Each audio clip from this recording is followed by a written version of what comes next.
Welcome.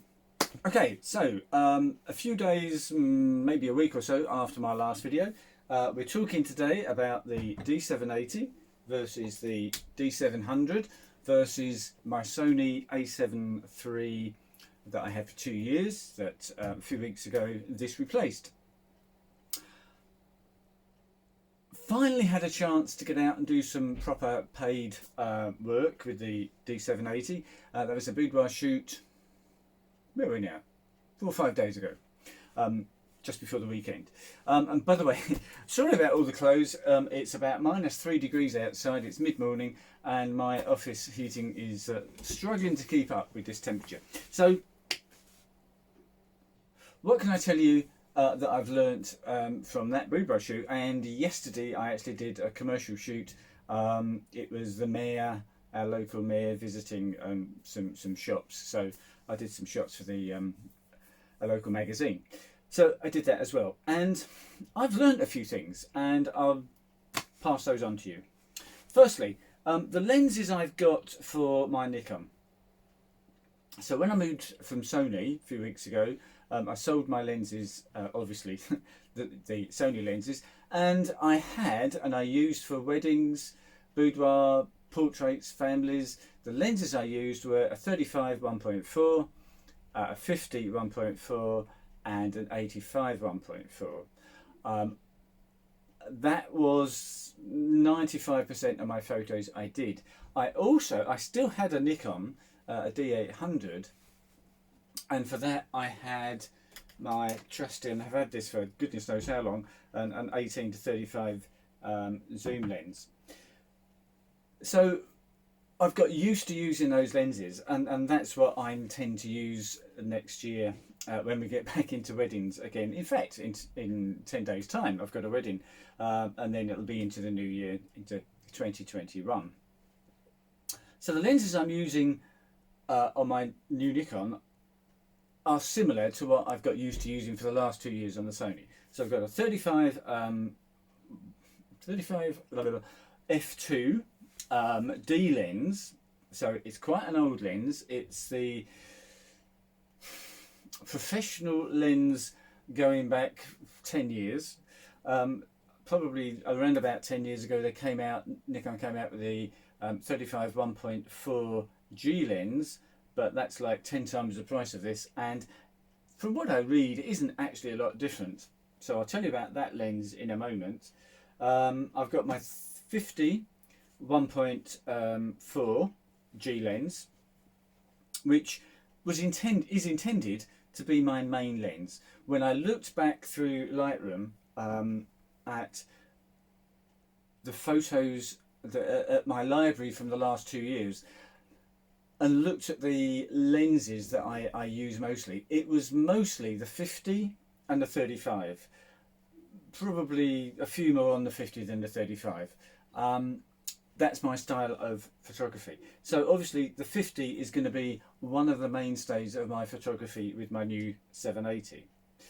I've also got and I've probably mentioned this in a previous video, the 135 f2 defocus lens.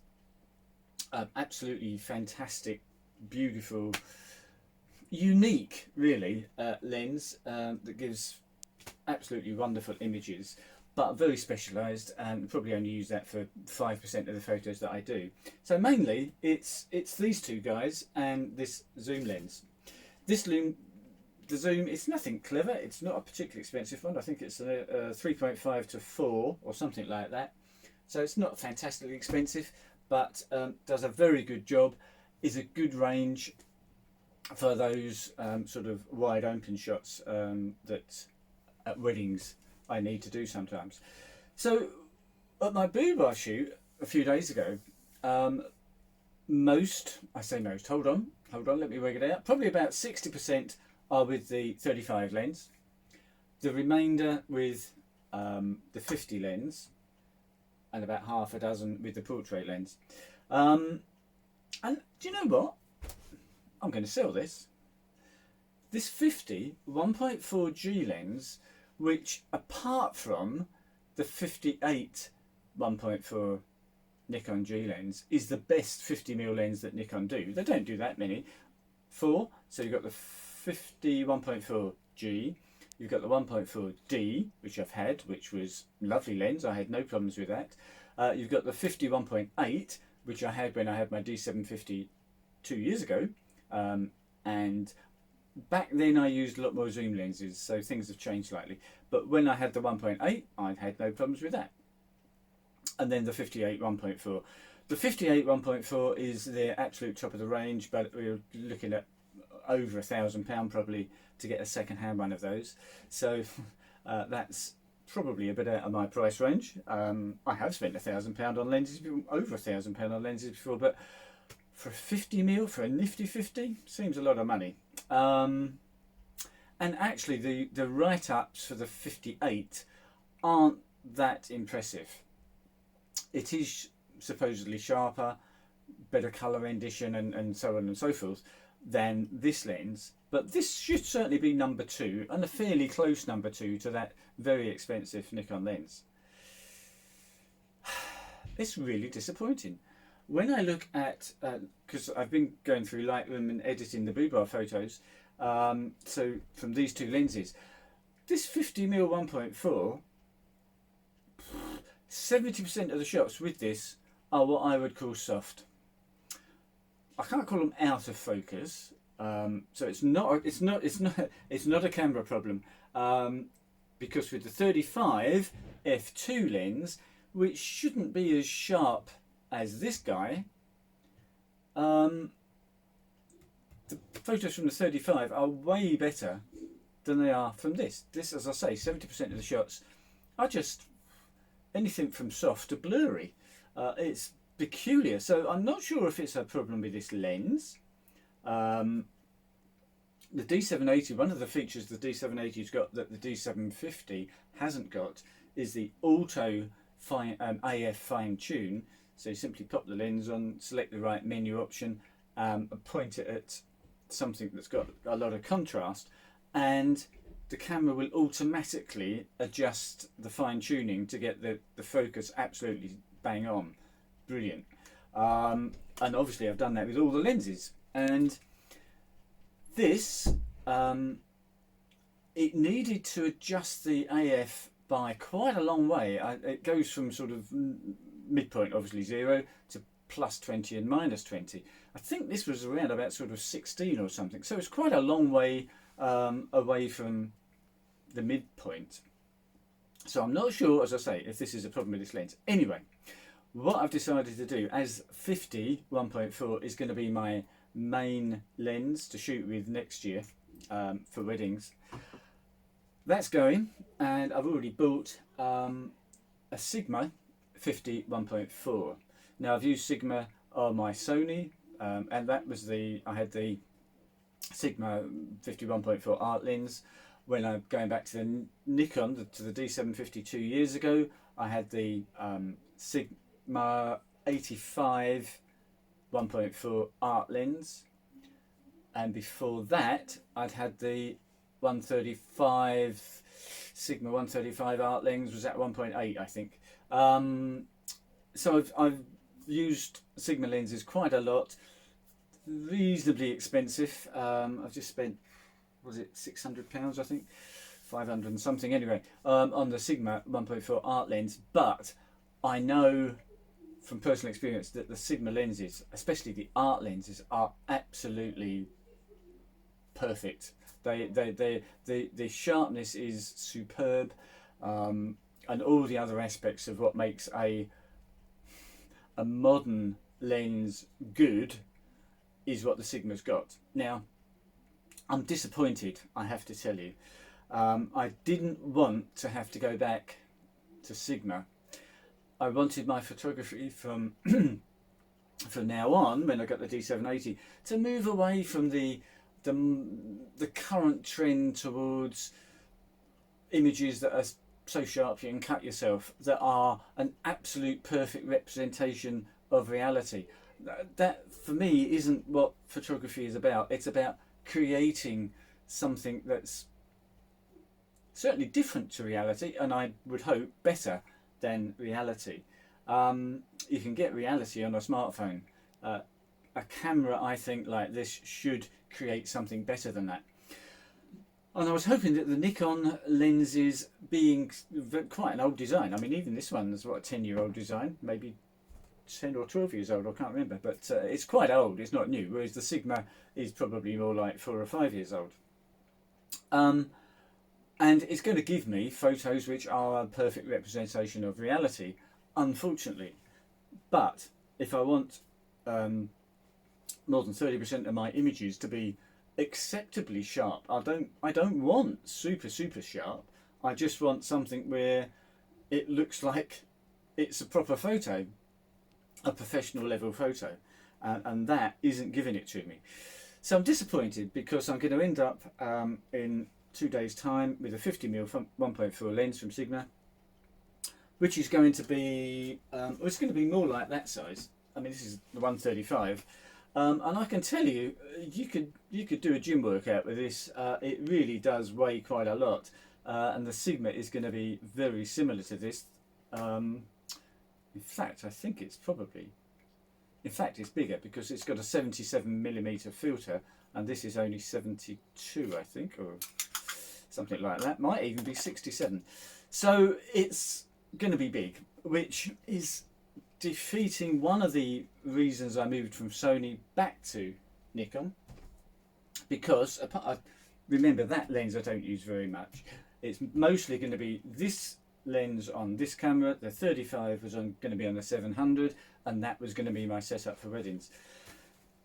But I'm going to end up with a whacking great big 50mm lens. Unfortunate, but it seems like that's probably the only way I can go to get the sort of images. As far as the camera goes, obviously got to learn a little bit more about it, got a bit more familiar with it, shooting properly, and certainly the shoot I did yesterday of the mare at the local shops, much more of an event type photography job, which is a bit more like a wedding. I found the setting, the focus I'm going to use, I think, is probably going to be the dynamic 9 area, because that's basically single point focusing, but with the 8 surrounding points to help it keep focus on whatever it is I'm focusing on. So if the person is, even if they're not moving, if they're just sort of kind of doing this, it may be, if I'm fairly close, that it needs the surrounding points just to make sure we stay tack sharp on focus, which with the Sigma it's going to be tack sharp in focus. Another thing I wanted to test was if you go back to the previous video, which I try and link to below, I was looking to try out the auto area AF to see how good the face detection was. And the jury's still out slightly, because I was using it mainly with this lens, which, as I say, had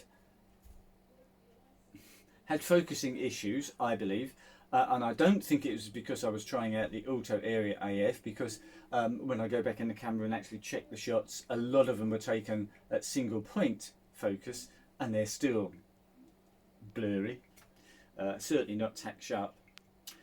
So jury's still out on whether or not the face detection is good enough to actually use in a professional sort of situation. It certainly did focus on the face. Whether that's going to be good enough, and in what situations that's going to be good enough to use that, so I don't have to use the single point focus and keep moving it around. So I'm not giving any verdict on that yet. We'll wait until I've done I've got another booby shoot in a couple of days, and then, which I wouldn't use it for that. With a completely stationary subject, it's obviously not a problem to use spot focus, single point, sorry. Next week I have a commercial shoot. It's a portfolio photography of a guitarist in 3 different locations, and I'll be trying out the auto area again AF there. Comparing this to the Sony, where I would have been using face detect through the viewfinder, obviously, a lot, in fact almost all the time, and IAF, honestly, I didn't miss it. I didn't find it a particularly big deal to move the focus point around, take the shots, change the composition, just flick it across to the other side. It's not a huge deal. I think we've probably all done this for the last goodness knows how many years. So we're used to doing it. So going back to doing it, I didn't find it a big deal. I didn't find myself wanting to use the rear screen so that I had face detect and IAF. I just didn't find I needed it. So yeah, I'm very happy. I love picking the camera up. It's embarrassing, but I find myself almost just sort of walking around the house just because I love holding it. It's just so lovely to hold. Everything's in the right place. The only thing I wish they'd have done was to put a joystick in rather than the dial pad there to move the focus point. But again, it's what I've used for the last 25 years, so it's no big deal. Everything's in the right place. It's so quick to change this and that and the ISO and the focus area and the spot meter into something. It's just brilliant. And I can honestly say that during both of those shoots, the Boubar and the event of the Mare, I never once had to go into the menu. Everything is just where it should be, and everything is so much easier to use. It just feels like a proper professional camera. I still feel that the Sony certainly didn't feel like a proper professional camera. It didn't have the ergonomics. It's not. I feel the Sony was not designed by photographers for photographers. The D780 and I mean even that 12-year-old D700 was designed by photographers for photographers, and it works. It does what it's supposed to do. The Sony was designed by laboratory technicians to prove a point that it could be done. That's my view. Anyway, back in a few days with another update about how I'm progressing with the D780. But conclusion, at the moment, I love it. Just a pity about the 50mm lens. Thanks for watching.